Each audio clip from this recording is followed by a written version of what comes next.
নমস্কার সবাইকে। আমি বাপি দেবনাথ ওরফে নীল, আগরতলা চন্দ্রপুরের বাসিন্দা।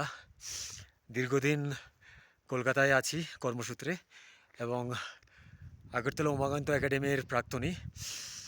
আমি 21শে মে 2024 কলকাতা থেকে একটা সাধারণ সিঙ্গেল গিয়ার সাইকেল নিয়ে যাত্রা শুরু করি মাউন্ট এভারেস্টের উদ্দেশ্যে, এবং আমার রুট ছিল কলকাতা, বানারস, অযোধ্যা, সানোলি বর্ডার, কাঠমান্ডু, ভূখণ্ডবেশী, গুরমি, ওখলডুঙ্গা, সাল্লেরি, নামচে বাজার হয়ে আজকে 14ই জুলাই 2024 10টা 55 মিনিট ভারতীয় সময় অনুযায়ী এভারেস্ট বেস ক্যাম্প কমপ্লিট করি। এবং এটা কমপ্লিট করার সাথে সাথে একটা ওয়ার্ল্ড রেকর্ড ক্রিয়েট হয়, যেটা হচ্ছে প্রথম বাঙালি সাইক্লিস্ট হিসাবে আমি এই রেকর্ডটা করি এবং ভারতবর্ষের তৃতীয় সাইক্লিস্ট এবং পুরো বিশ্বের মধ্যে অষ্টম সাইক্লিস্ট হিসাবে এই রেকর্ডটা করা হয়।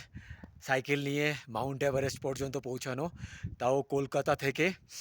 এবং আমার সাইকেলের কোনো গিয়ার নেই, কোনো কিছু নেই, একটা নর্মাল সাধারণ সাইকেল সিঙ্গেল গিয়ার।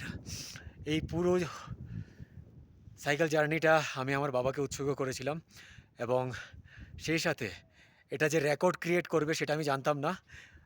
সেটা কমপ্লিট করার পর আমি জানতে পারি যে এটা একটা ওয়ার্ল্ড রেকর্ড ক্রিয়েট করেছে এখানকার যারা অফিসিয়ালস আছে এবং বিভিন্ন পয়েন্টে যারা কর্মরত, খুমজু, তারপর সাগরমাথা পার্কে, ওদের থেকে আমি যে জিনিসটা জানতে পারলাম এবং তারপরেই আমি সেটা আপলোড করলাম যে একটা ওয়ার্ল্ড রেকর্ড আমি আমার ত্রিপুরাবাসীদের উদ্দেশ্যে দিলাম এবং পশ্চিমবাংলার উদ্দেশ্যে এবং পুরো বাঙালি জাতির উদ্দেশ্যে, যে প্রথম সাইক্লিস্ট হিসাবে এভারেস্টের বেস ক্যাম্পে আমি সাইকেল নিয়ে পৌঁছাতে পেরেছি।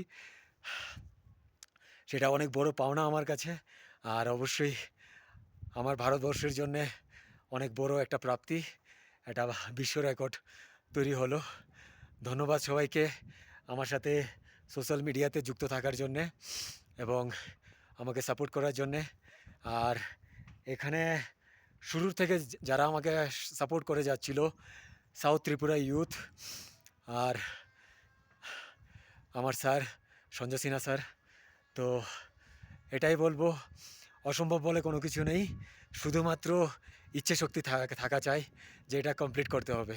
অনেক দুর্গম রাস্তা দিয়ে আমাকে আসতে হয়েছে, অনেক মৃত্যুমুখে আমাকে পড়তে হয়েছে, কিন্তু আমার শুধু একটাই ইচ্ছে ছিল যে এটা আমার কমপ্লিট করতে হবে, যে কোনো মূল্যে হোক কমপ্লিট করতে হবে। তো সবাই ভালো থাকবেন, আশা রাখি আগামী দিনে আরও অনেক কিছু করার ইচ্ছে আছে। জানি না কতটা কী করতে পারবো, কিন্তু করার চেষ্টা করব।